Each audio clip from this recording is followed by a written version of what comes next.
All right, what is going on, everyone? Welcome back to the volleyball. No, not the Volleyball Source podcast. What am I doing? I'm used to doing that alone, by myself. No, this is the 9 by 9 I am by myself. I am alone. Rob St. Clair is in Italy. Now, first and foremost, can you guys hear me? I really hope you guys can because I can't see it on my OBS right now. I can't see any levels, but it says that my audio should be working. Perfect. Love that you guys can hear me. Well, welcome back. It's been a while since we did a show. It's been a whirlwind. It was a whirlwind at the end of Ottawa. It's been a whirlwind since then.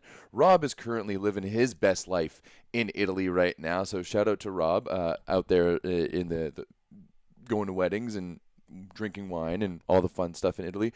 And I've been here back in Toronto working my butt off 65 hours last week. So didn't really have time to do any updates or any shows. So we appreciate you sticking with us to see the Discord is absolutely flying, and it's been a massive couple of weeks in volleyball, especially for myself. Lots of highs, lots of lows, lots of highs, lots of lows, and we're gonna go over all of that. We've got a big, like what, a week and a half to cover. So, I mean, without any hesitation, first and foremost, we need to be talking about the women's VNL. And so we are going to start with the standings here for the final standings for the group stage of the 2024 women's VNL. And we see there at the top, Brazil undefeated. They were perfect throughout the 3 weeks of group stage.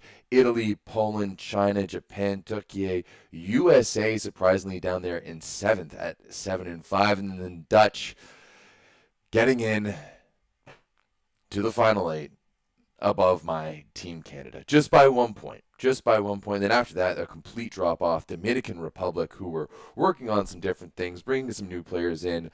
Serbia, who completely threw the towel in, and they have dropped so many ranking points because of that. We'll talk about that in a little bit later once we talk about the women's Olympic pools. Once again, so much to talk about.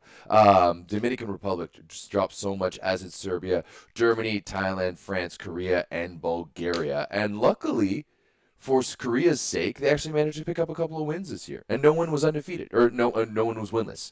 Sorry. So all three of those bottom teams, France, Korea, and Bulgaria, finishing with 2 wins. Thailand with 3. But I mean, the reality is that what people want to talk about here is what you guys want to hear me talk about is the downfall of Team Canada. But before that, we talk about the downfall of Team Canada, I shouldn't say the downfall. We do have to talk about one of the positive notes for the Team Canada women's team, and this is going to be something that I'm at least going to be able to brag about for quite a while, is Alexa Gray in Canada taking down Japan in Japan on their home soil in 5 sets. It was one of the best games for Canada throughout the entire tournament, coming down from being 0-2 on the reverse sweep. You gotta love to see it. And by winning this game, it really kept the Olympic hopes alive, and the fact that they could win with any type of score and really take care of business if they were potentially going to be beating the Netherlands. Although I do think that by getting to a 5th set, or it was either by getting to a 5th set or getting to a 4th, that the points would be able to work out. And there was some people in the Discord questioning is that with the big game against the Netherlands the day after, should Shannon Windsor have maybe switched things up a little bit? Should she have put some other people in and maybe forfeited a win against Japan while it was a great moral win on a lot of levels? Maybe it led to some fatigue the next day. Because I mean, we don't really need to go around it. Obviously, this game was fantastic for Japan and Canada. It was a great game all around. Like, watching Serena Koga play is something else. She can hit angles like absolutely no other. And it was a treat to watch all around. But looking at some of the stats for this game, Canada with 13 blocks. which was pretty big, and the errors were actually pretty similar. 26 for Canada, 24 overall for Japan. But Alexa Gray, 30 points.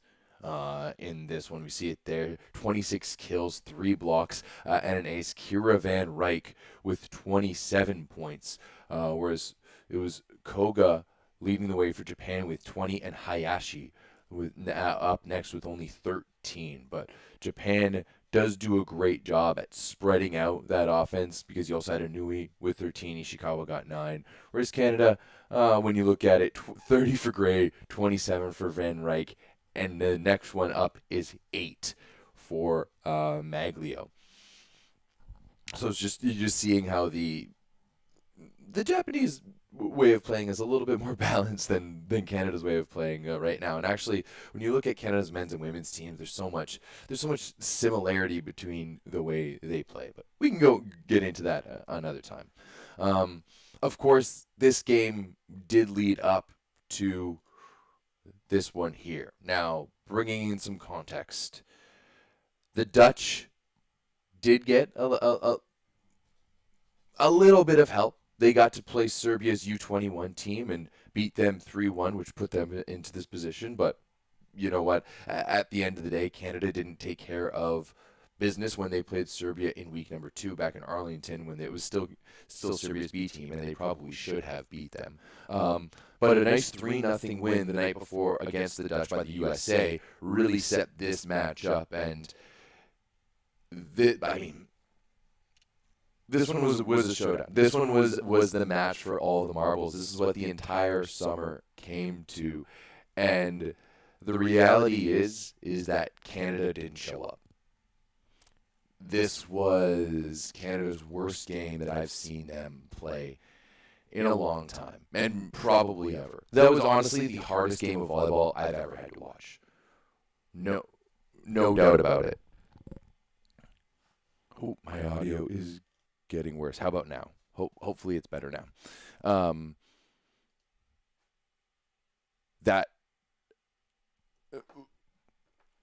It was definitely one of the hardest games of volleyball I've ever had to watch. And just when you look at the stats, when I pulled up the stats afterwards, and you look at the team stats, 24 errors for Canada in a 3-set match is heartbreaking. It was so hard to watch them crumble under the pressure like that. And like there's no like dancing around it. There's no mincing words. That in this match, this team crumbled under pressure.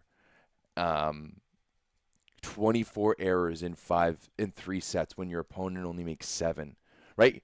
Canada like outscored the Netherlands 45-40 in this one. They got more kills. They got more aces as well, 3-2. The Dutch were a little bit better on the blocking side, but a lot of it was just Canada swinging blindly into the block, low and hard. And it was difficult to watch. It was really difficult to watch. You look at the errors on the side of Canada: 9 for Van Ryk, 8 for Gray. Alexa Gray was all over the baseline in back row. And I don't want to say they weren't mentally ready for it, because I think they were, but I think at some point something just broke a little bit. And the unfortunate thing is that there's 2 points in this summer when this team had poor matches, and the first one was against Serbia in week number 2, and that was another big break game, and the other one was this one. And Rob likes to say it a lot, that like winning is a habit, and good teams know how to win. And the women's team does a really, really good job at being the underdog, at fighting against a team that they view them as bigger. But the few times when they need to be that favorite and really clinch what is theirs, they haven't been able to.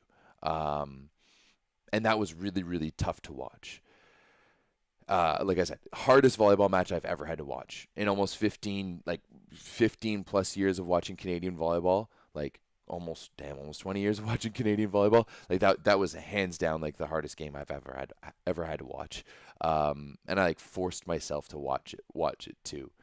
Um, because yeah, like you got to own it though. But at the end of the day, and this is before I say all this, I do want to give a massive shout out to this Dutch team. I thought they played fantastic. I thought they played poised. I thought they really pulled their weight all the way through. And maybe if they didn't start the VNL that strong, what did they start 1-3 and Canada was 3-1? Like week one, I thought we had it in the bag.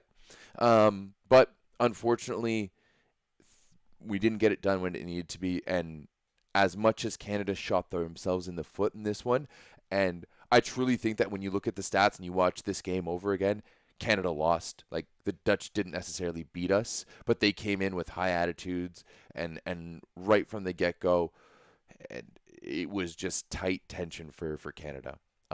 Even Shannon Windsor, who I admire so much and I love listening to her timeout so much, just seemed defeated and didn't know what to do. Once again, 24 errors in 3 sets. It's crazy. But I will have to say that if you had told me that this team would be 1 game away from the Olympics back 3 years ago in 2021 when they had just entered the Rimini bubble, if you had told me that this team would be in that position, I would have taken it back then. And I know that I'm so proud of what this team has accomplished over a short 3 years. Remember, this wasn't a normal quad, right? If you had added another year of growth and maturity to athletes like Alexa Gray and Kira Van Ryk and Bree O'Reilly, like Julia Merman and Casey Jost, who are just out of university, right? They were just playing in U Sports this past year, out there trying to fight for Olympic spot. If you just add that 1 more year of maturity in international ball, and hell to Coach Shannon Windsor as well, right? 2021 was when she really took things over and started kicking off. So if you take that and add 1 more year to it, I'm positive we would have qualified. And I was really, as disappointed as I am, it's because of how much I believed in this team and how much I believed in this program and everything that they're doing right now. So I can't even begin to say how proud I am from watching this team and program grow the way they did and really put Canadian women's volleyball on the map in a way that I don't think it ever has been, right? This program has set the new bar, this team has set the new bar for this program. And while I know that everyone involved is massively disappointed, and as they rightly should be, once again, like they didn't show up in the 2 biggest games of the summer, they didn't show up. I know that's going to help fuel them for the future, and I can't wait to see how they surpass that bar. So once again, big shout out to the Dutch, big shout out to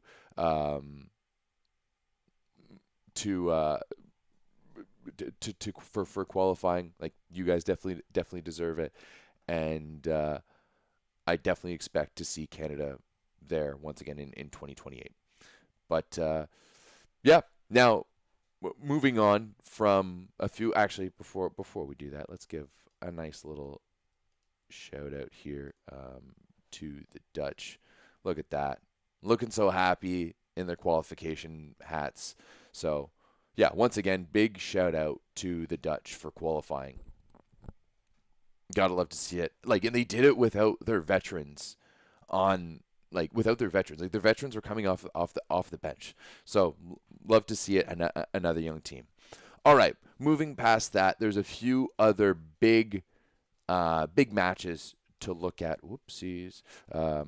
Big matches to look at from this past week. And now Brazil, we mentioned, was on an absolute tear. They finished the preliminary phase perfect, and a 1 big win over Poland. That was really the first big win of the week to kick things off. Now Poland is a team that, while they started really good, they kind of fell off as the weeks went on. Actually, I can't say that. They only lost 2 games, so they didn't really.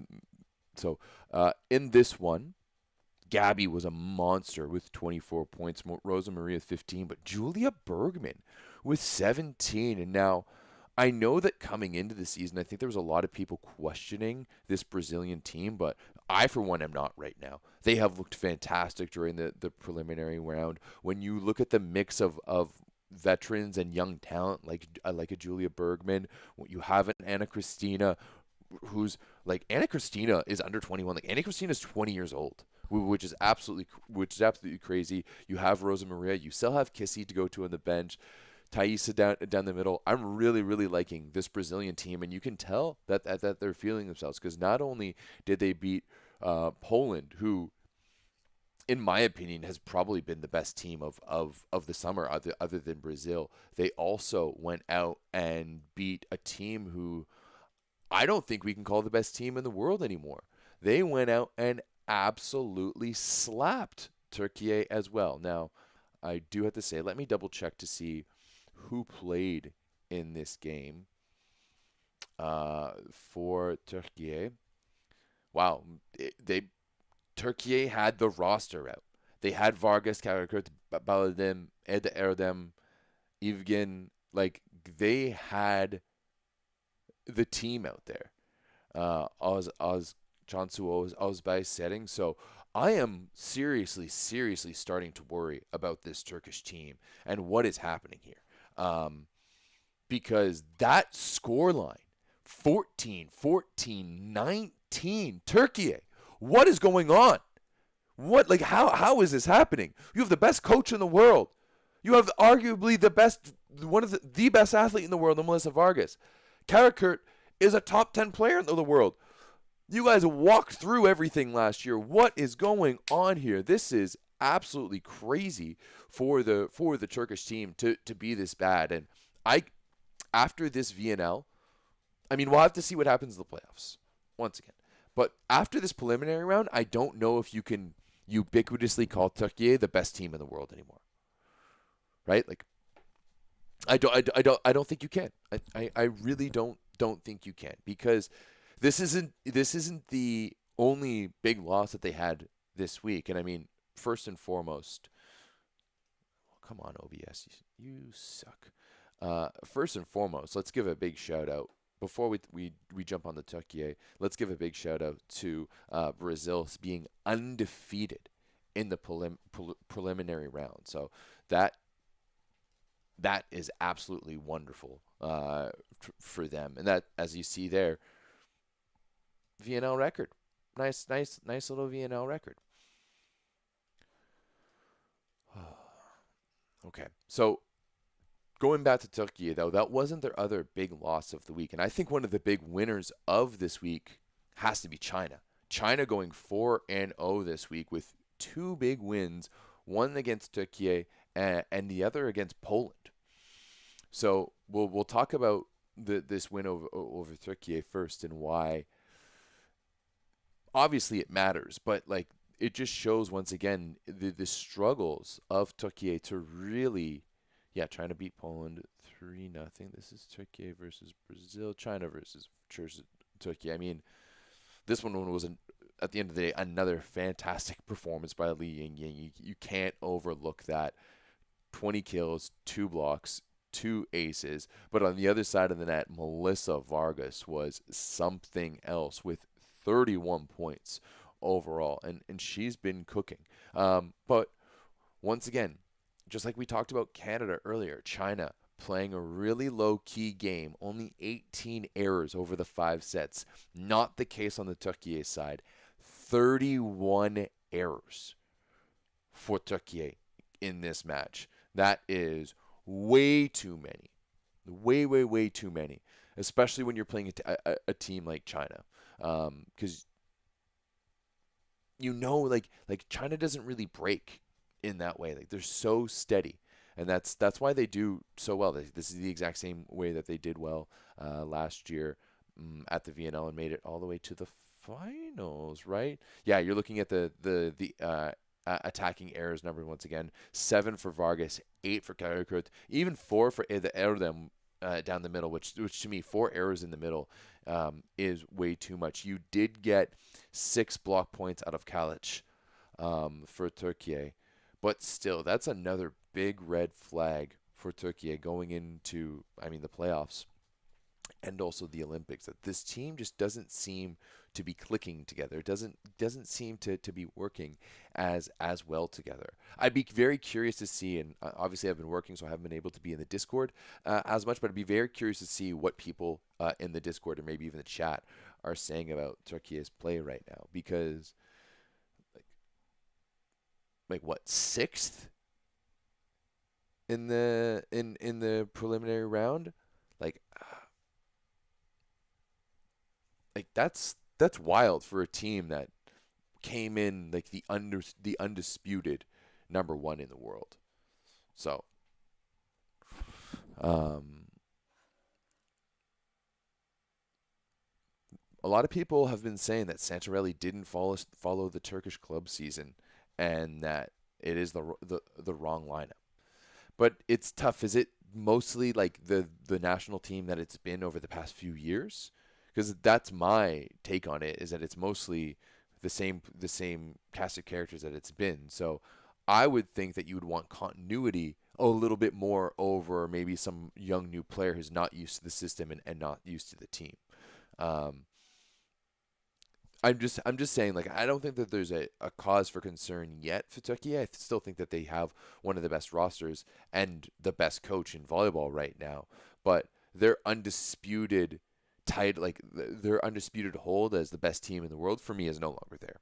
It it can't be. It can't be at all, given the results over the course of this VNL. Yeah, exactly. Santarelli said that he doesn't have time to adapt to new players, so he said, "I'm going to play with last year's team," which absolutely makes sense. So, yeah, that what it is. But it is a little bit crazy for Turkey to be kind of struggling like this. All right, let's just go back. I think that's a bit. We can talk real quick about China's win over Poland too, because that was another 3-0 win for them. Now let's just see who Poland played. Lukasek, Smarzek, Rozansky. Stysiak only had 3? What?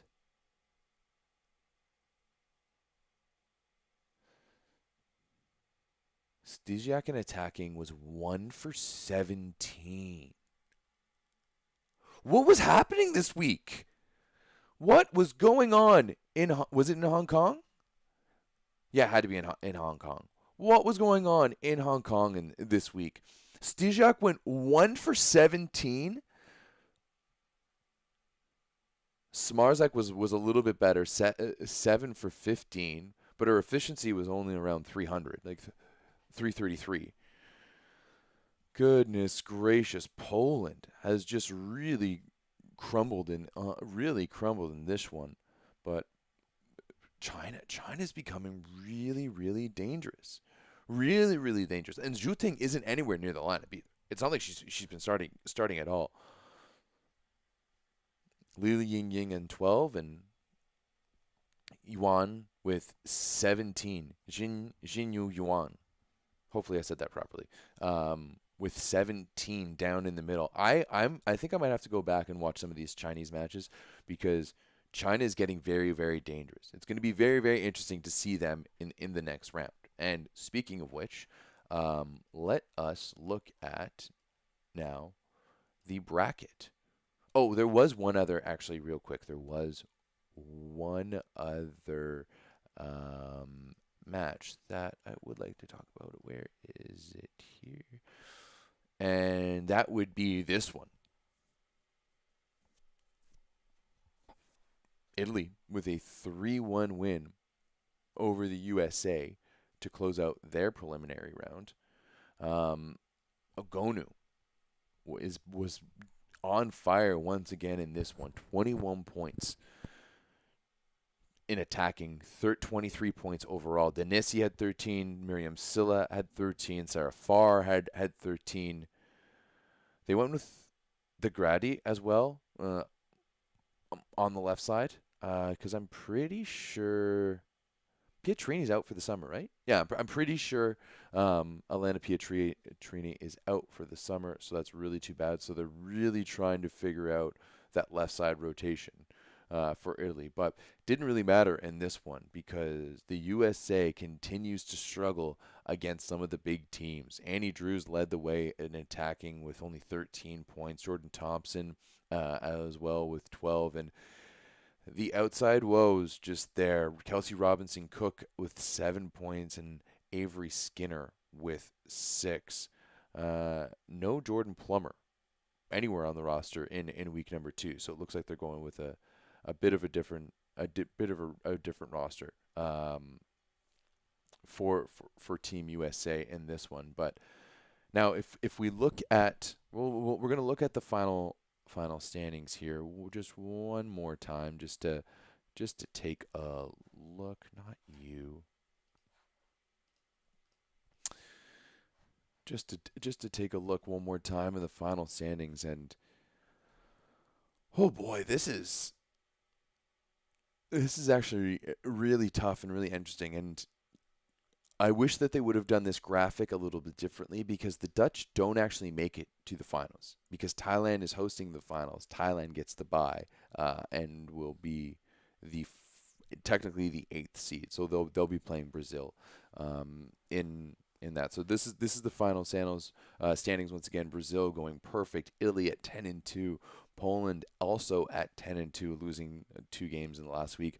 China really figuring things out and going undefeated in the last week to pull in to that last spot. Japan going a respectable 8-4, same thing as Turkey, who need to figure some things out. USA at 7-5 alongside the Netherlands. So a lot of different things going on out there. But the big thing is that with now China, Italy, China, and the Netherlands, and of course the one other team that we haven't talked about yet in all of this because they don't play VNL. What is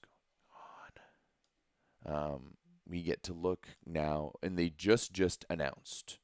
They just announced just now, just today, now that we know all the teams, what the Olympic pools are going to look like for Paris 2024. So this is what we're going to get to watch in July on the women's side. And I have to say, this might be some of the evenest pools I've ever seen in volleyball.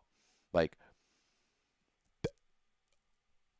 oh wait, shoot, I didn't want to do the pools. I wanted to do the bracket first. Okay, we're gonna take this back real quick because first and foremost, we need to talk about fucking hell. This thing, I hate OBS sometimes. Before we talk about the Olympics, I'm getting ahead of myself. I apologize. I don't have Rob here to keep me in line and on task. But before we talk about the Olympic pools, we have to talk about the VNL finals. As I mentioned before, Thailand as the host gets a spot.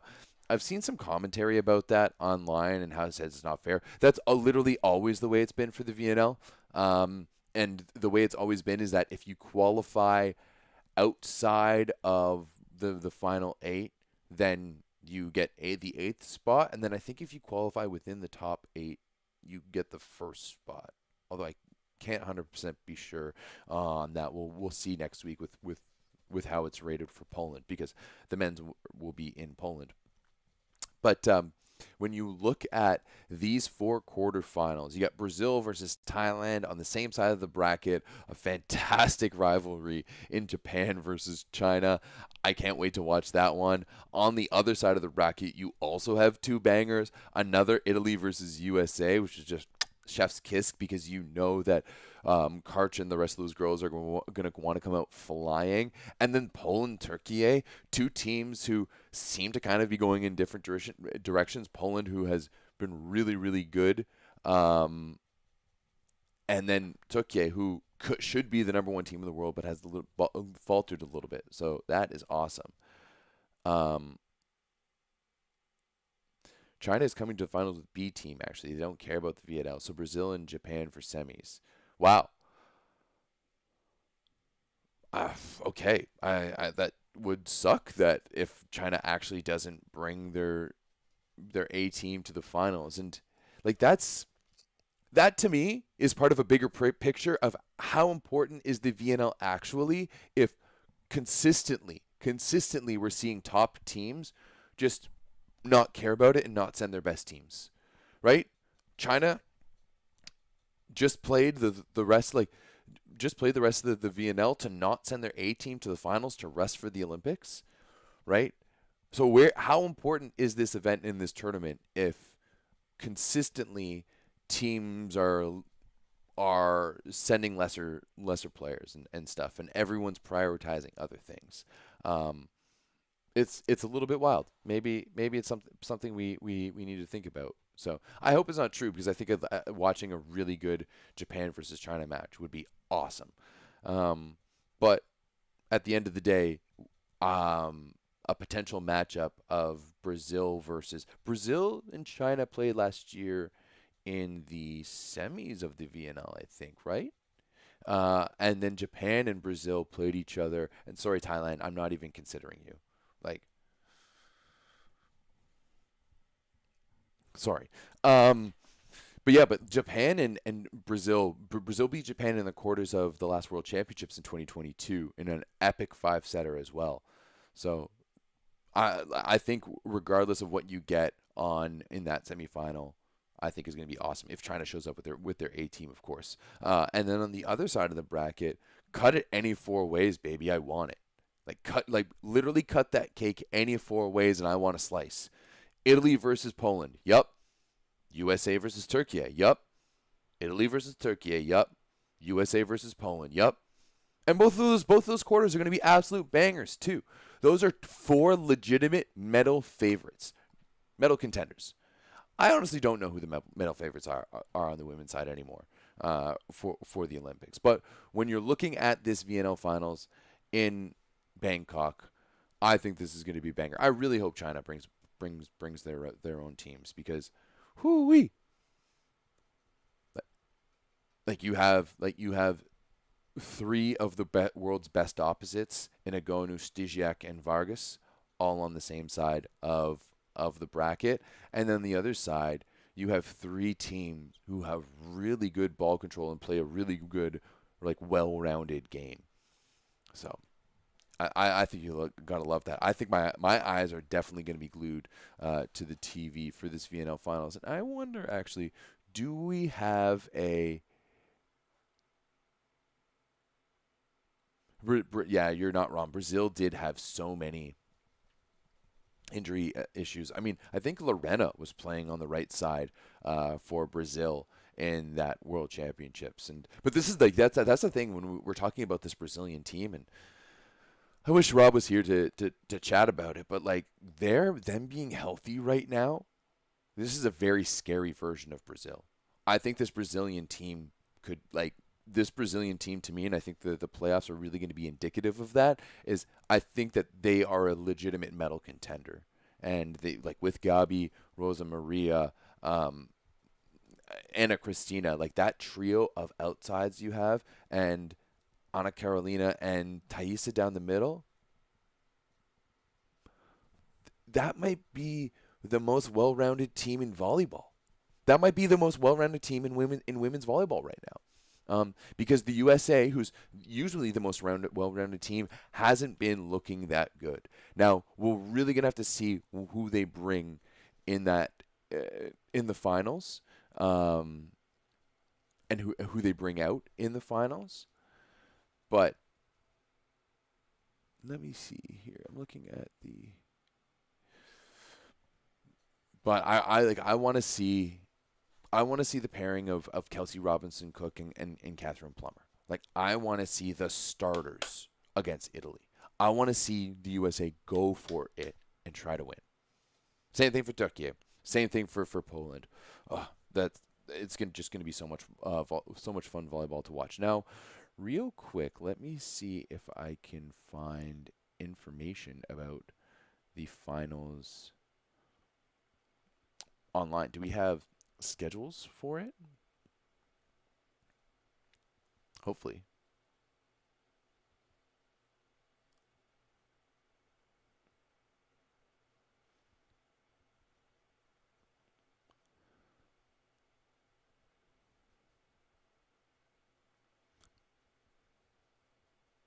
Oh, I don't know. I can't seem to find any information on what the schedule will be like for the VNL finals this year. But once we know it, we're going to talk. We're going to talk about it, and it's going to be in Thailand anyway, so it's going to be super early in the morning.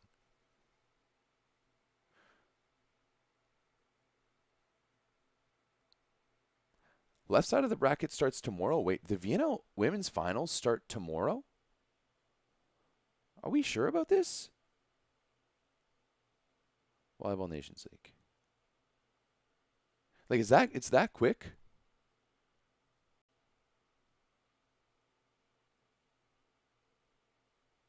Holy crap, it is. June 21st.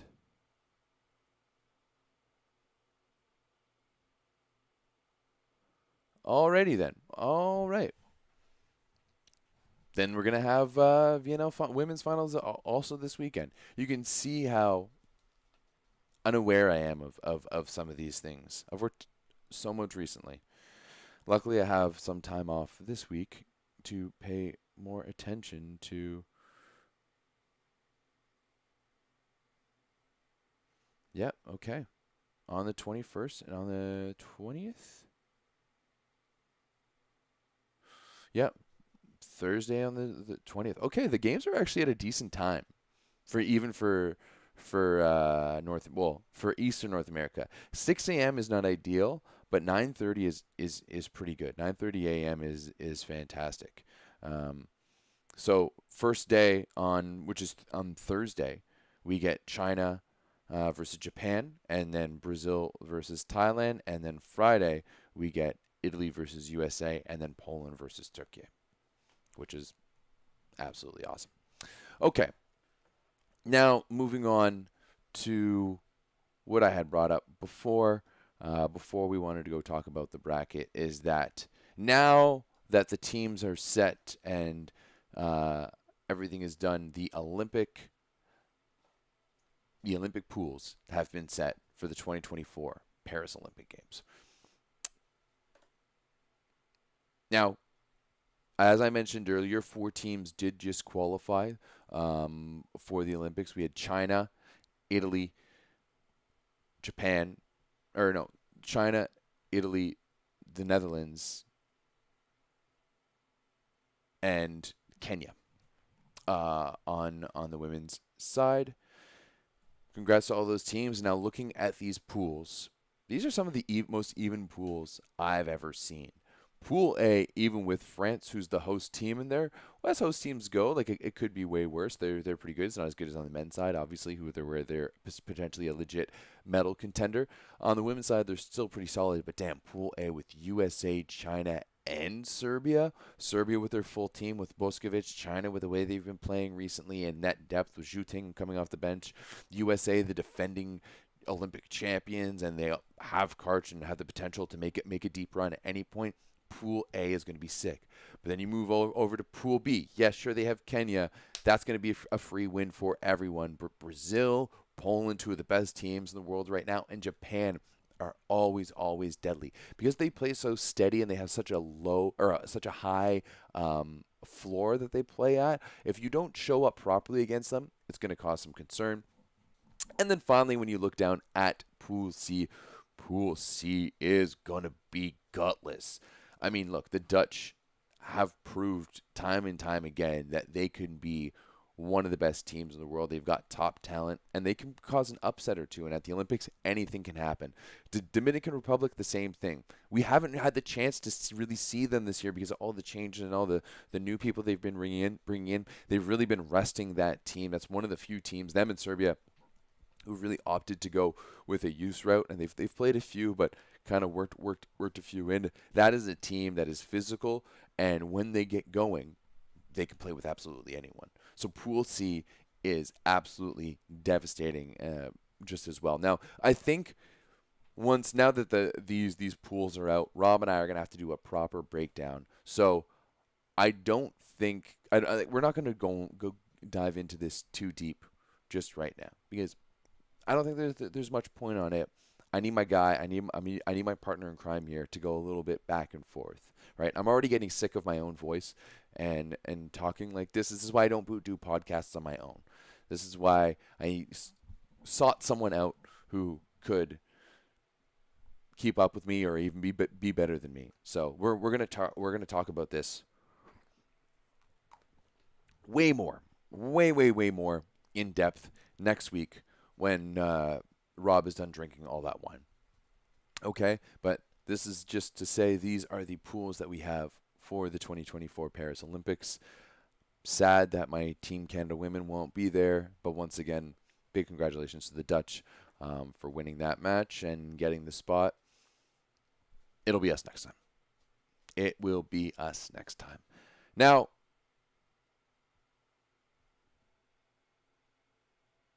yeah, we're just gonna move on. As I said, women's quarterfinals are going to be going on Thursday, so literally tomorrow and Friday.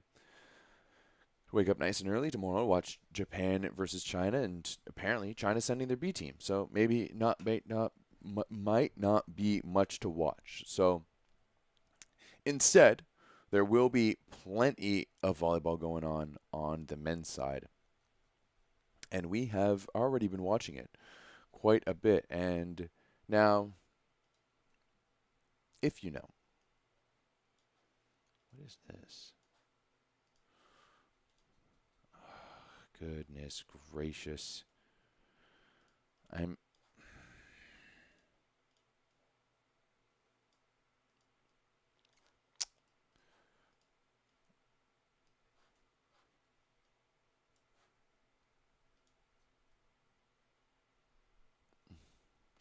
I would just like to remind all of our esteemed Japanese fans who watch this show and who are in the Discord that Canada was 2-0 against you this week, baby. What's going on? What's happening? I thought we were garbage. I thought we were lucky to make it to the Olympics. What's happening? Huh? Because we didn't even play that well. You want to get into it? Canada didn't even play that well. It was not a great game on Canada's part. But you're telling me Japan's a medal favorite at the Olympics? The Paris Olympics? Japan? A medal favorite? Right? All these Japanese fans love to point out all the history you have and all the Olympic medals. You guys haven't won an Olympic medal since like the 70s. You've been irrelevant. Once again, you have the same amount of FIVB medals that Canada does. And in fact, all time, Canada has a winning record against Japan. Especially when you take out the World Cup. Because guess what? I honestly think that most Japanese fans think that the World Cup is a real event. Guess what? It's not a real event if it doesn't move around and it's given to your country every 2 years on a silver platter.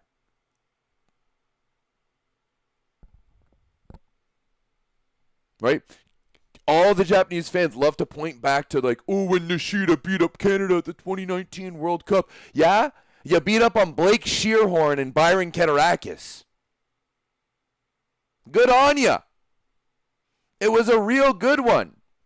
You played against our C team, and you won. Now, yeah, the past few years it's been like that. But, like, once again, Japan still has a losing record against Canada all time.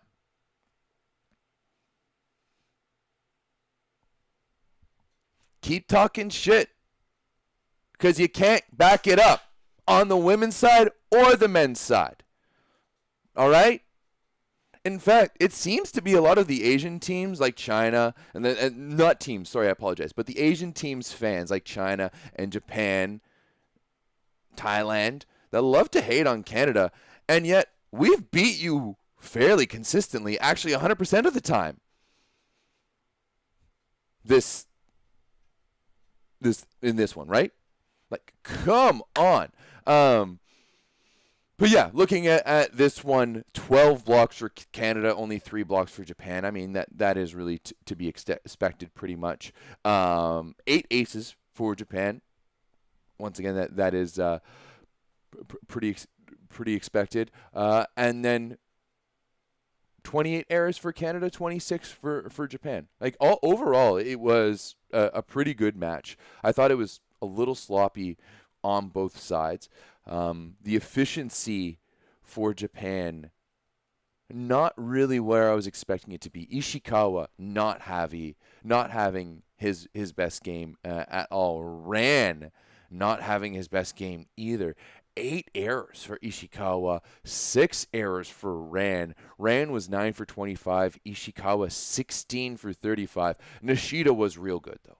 Nishida was fantastic. 17 for 29 with 4 errors. He only continued 8 balls. He only continued 8 balls, right? Which is crazy. But once again, just like not an overall great game for Canada. Right? It should have been done in probably 3 or 4. You really needed some help from the refs.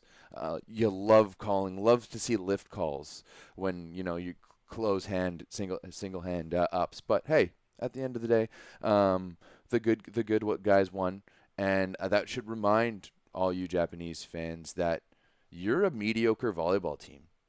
Like you aren't amongst the elite. You're with Canada, basically. That's basically we're on the same level. So welcome back down to earth. And I can't wait for the next one. It should be a fun one. So is Ashenko's injury bad? I'm not entirely sure. Just by given watching his reactions in the moment, it didn't look great. It looked like someone who was maybe recognizing and realizing that his Olympic dream might not be happening. And that was a little hard to watch because I thought he played really, really well in that match. But then, Finn McCarthy came back in afterwards and helped seal things off. So you love to see it. But yeah, just a big shout out to all of our Japanese fans. I love watching your team play, and I love even more when we beat you. So, thank you very much. And I always appreciate your candor.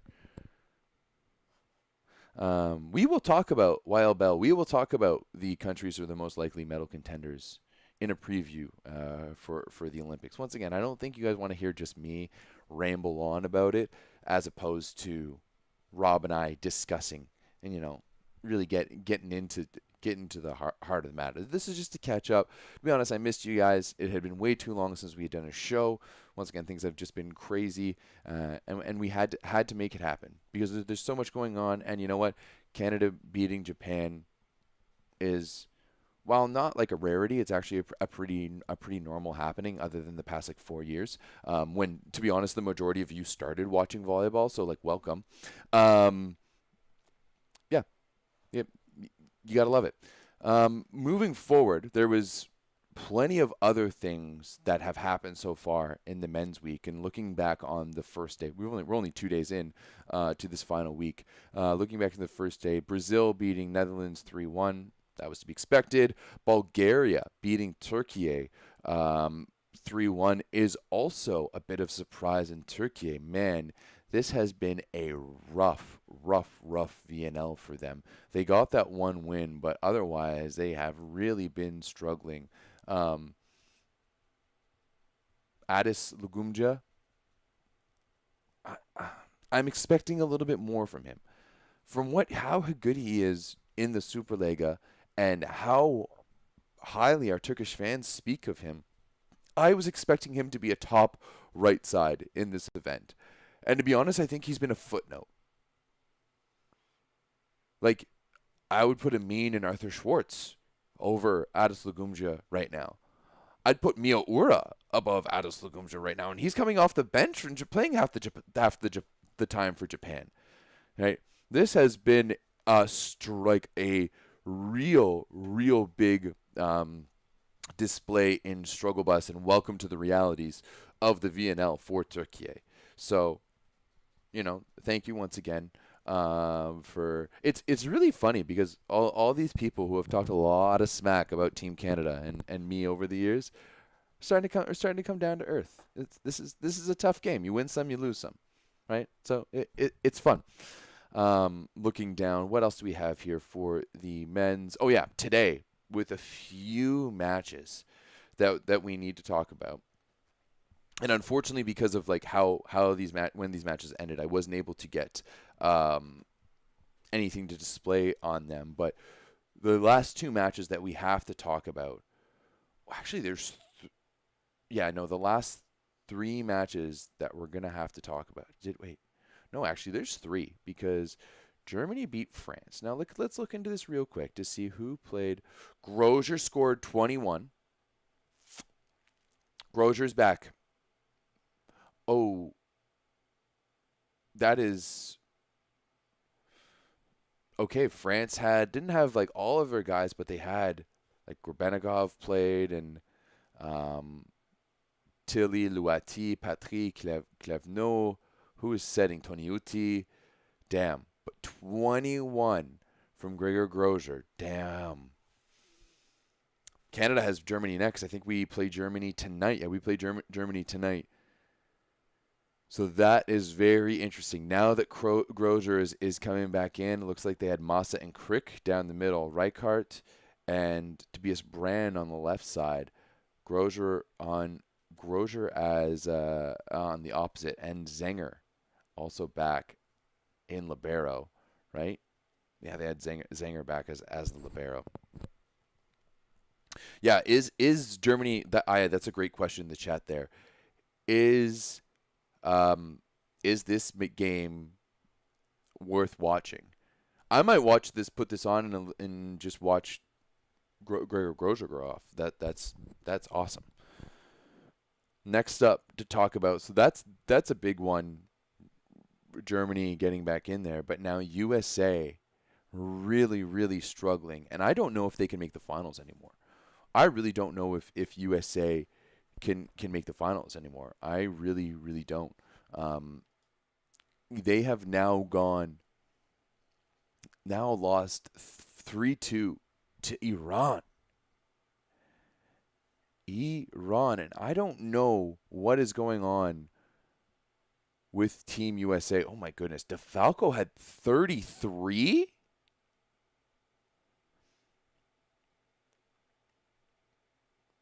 But like, what is this roster? What did they bring?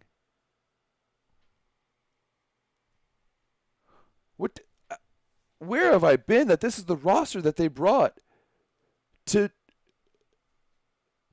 no, is it Slovenia or to Thailand? Or no, to the Philippines. They're in the Philippines. Ensing and Haynes are both on the roster. Jordan Ewart played today with 10 points. DeFalco had 33. What is going on with Team USA? I'm at a complete loss. It looks like they must be having some injuries. No Aaron Russell. No Thomas Jischke.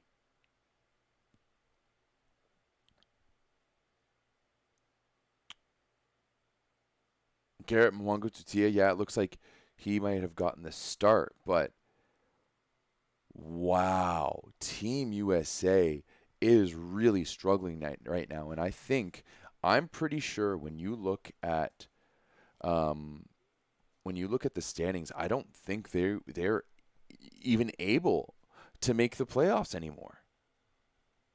Right now, Team USA, with having played 9 matches, so they only have 3 matches left to go, have 10 points. Cuba is sitting in 8th right now with 13 points. So it's not out of the realm. Canada was 17, Japan and France was 17. But USA is going to need to win all of their the next 3 games, 3-0. That's absolutely crazy. And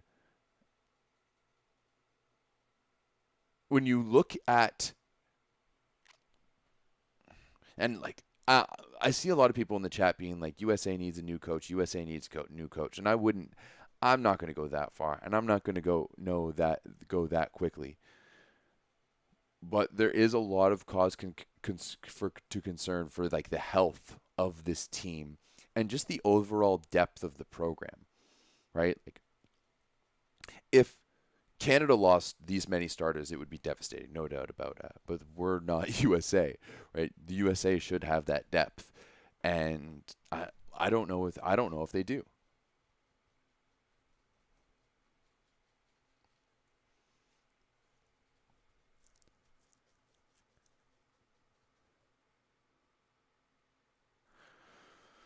Yeah, as people are saying in the chat, sorry, I'm just reading the chat a little bit over here, but I know that making it to the VNL finals isn't a priority for a lot of teams, aka the USA. But I fully agree with Rob on this, that like winning is a habit. Winning is something that you learn, and it's something that you have to be in the momentum for. All right, but if this is a team like not only am I worried about how they're playing, but if Russell and Jashki and all these guys are taking this time off, like that's not great. But also, like Matt Anderson has not looked great. Matt Anderson in this one, in attacking, was 10 for 30. His efficiency was a 166. That's not great. And what is even more worrisome is that Matt Anderson had a fantastic season playing for Xerox Bank. So how is this happening now? How has he just kind of laid an egg and just been really average? Like, I'd hate to say it, but Matt Anderson has been really average at the VNL. His VNL high this year has been 16 points against Serbia, with 12 kills and 4 blocks.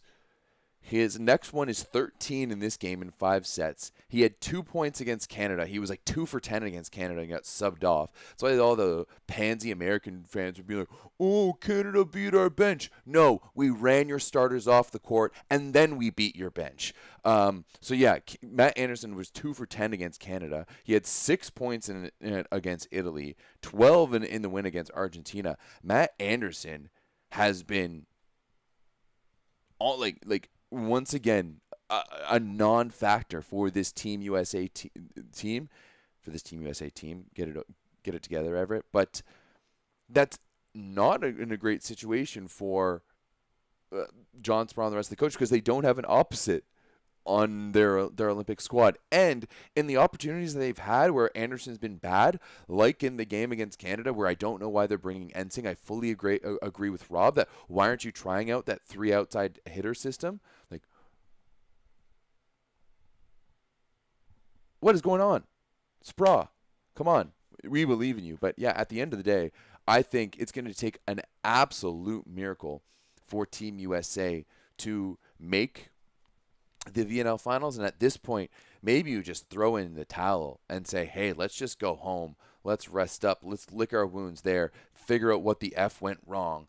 Get it together, and then we'll go rock it in Paris, because that is really, really hard to see for Team USA. But on the other side of the net, Puria, 23 points. He was really, really good. So was Milad Abadapur. Milad, like, other than playing some middle this year, what was that last year? I think it was this year, right?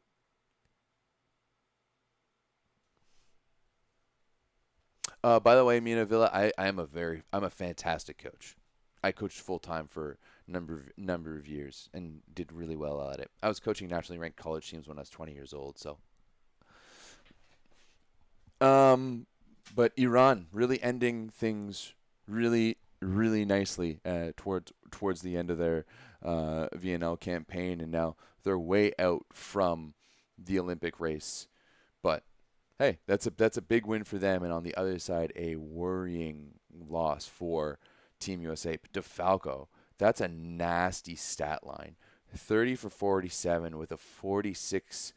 His efficiency was a 46.8. Someone said in the chat earlier that Stephen Marr is the best North American outside hitter. I think he's the most consistent North American outside hitter by far. Um, but I think even Marr would agree that DeFalco can do some gross things that even he couldn't do. So, um, but yeah, DeFalco with 30 in this one is as absolutely ridiculous. But mostly, I'm mostly worried about Matt Anderson and what he has going on over there, because it's not necessarily his form physically that's right now, and it seems to be all in his head, and that's a worry. All right, moving forward from one massive game to another that I waited to finish just before we started this game. Now this sucks because both of the teams that I was pulling for in the Olympics, one hasn't qualified at all, and that's done, and that's I'm still licking my wounds on that. It hurts. I've accepted it, but it hurts. But the other one is a big blow to members of our community, as Cuba. I mean, hey, if we choked, Cuba barfed, because man, they were up 2-0 on Serbia, in control of the game, in control of the tempo, in control of absolutely everything, and then absolutely went and laid an egg with the reverse sweep against Serbia. Now Serbia, I know firsthand of how this Serbian team can just flip a switch and just go boom. Let's go. Let's start bombing aces, or let's just start bombing serves from the baseline, and then they get jacked up, and then they get pumped, and then their chubby little libero starts talking shit, and all of a sudden he becomes like Sergio and just runs around and makes everything happen. And that's exactly what happened today in this one. When you look at serving, so many aces for Serbia, 4 aces for Luburic, 2 for Nedeljkovic, 1 for Kovacevic, 1 for Ivovic, 1 for Jovovic. Subbing Ivovic in instead of Kovacevic was needed, was absolutely needed. He changed the tempo and just the attitude of that game for Serbia. Kovacevic was tricky at times in those first 2 sets, but he went 3 for 13 in attacking, and then Ivovic came in, went 8 for 14, and really just changed things around. And I mean, once again, like Serbia's change in the game, and if we look at the team stats here, how many? Yeah, 3 aces for Serbia compared to 8 for Cuba, which is weird because Cuba can be such a strong serving team with Yant and Lopez and Simon and Thondike. They were a fantastic blocking team in this one. 10 blocks for Cuba as opposed to 6 for Serbia, but this one was an absolute error fest. 34 errors for Serbia, 41 for Cuba. And I think some of the worst errors that they had was towards the end of the game. They're down 13-12 in the third. They get a dig in system. Simone is right there. What does Thondike do? Gives it to Lopez. Gets blocked. Why aren't you giving it to Simone? Like, what is going on? He is your legend. He's one of the most efficient players on the planet of all time. Give it to him. Whatever. 14-12. Do they give it to Simone? No. They give it to Lopez, to go up, for them to go up 14-12. They give it to Lopez, and he misses it. Run your guy. Run Robert Landy Simone. When you have him in transition, run him. He will make it work. It was one of the stupidest things I saw all game. And it was heartbreaking to watch. I mean, I thought Cuba had a good plan coming in. They moved Lopez to the right. Sanchez wasn't doing it for them. They were running it faster with him. Lopez was carving them up. They were blocking well. They were serving well. And now it just wasn't good enough. And that was an absolutely massive swing for Serbia in the standings. And I think now when we look at men's volleyball rankings, let's pull these up real quick because I don't want to look through them in all of my tabs. Um, Serbia, with that loss, drops 2 spots all the way down to 12th. Cuba drops 2 spots all the way down to 12th, and Serbia is now 11 points ahead of Cuba. Now, with a 3-set win, they only gained about 5 points, but Cuba just really not taking care of business as recently. They managed to keep themselves alive with that big win over France to finish things off in Ottawa, but a lot of minuses. -9 points for losing to Canada, -9.66 for losing to the Dutch, -4.5 basically for losing to Italy. And when you look at what Cuba has coming up to, that's when things get even scarier. Cuba has to finish this week Slovenia, who has been absolutely cooking, who has been the best team consistently in this VNL. And I think they're at the top of the standings. So Slovenia in week number 1, or in their next match, where that is tomorrow for Cuba. Then the next up you have for Cuba, Bulgaria. So that's going to be a win. Probably won't be enough points, but they need to be able to get that in 3. They have to get that in 3. And then finally, Cuba has to beat Poland. Cuba has to win the next 3 games, and Poland has to be one of them. Whereas on the other side, Serbia has Turkey, so that's going to be a win because Turkey has been garbage this entire tournament. Then Serbia has Poland, and then they finish things off with Slovenia. So pretty much the exact same situation for both these teams coming through, but Serbia hands down has the advantage over Cuba at the moment. They have an 11 point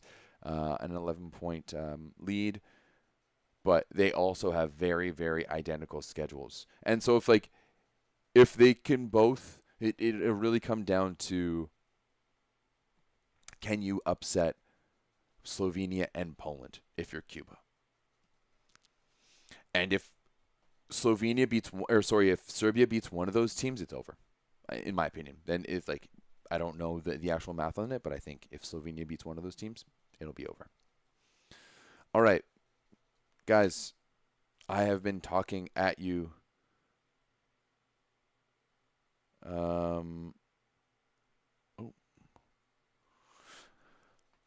I have been talking at you now for about just over an hour. I appreciate you coming in and listening. Next week we will be back on, I don't know if on our regular schedule. I don't know if we're going to be able to do a Monday show, but we will definitely be doing a regular show next week with Rob, with everything proper. We appreciate you all taking the time to listen to us. And as soon as Rob is back from Italy, we will be going back to our normally scheduled programming and more. And more. Thank you very much. Go watch Italy and Poland. We will see you later. Peace. Oh, there we go.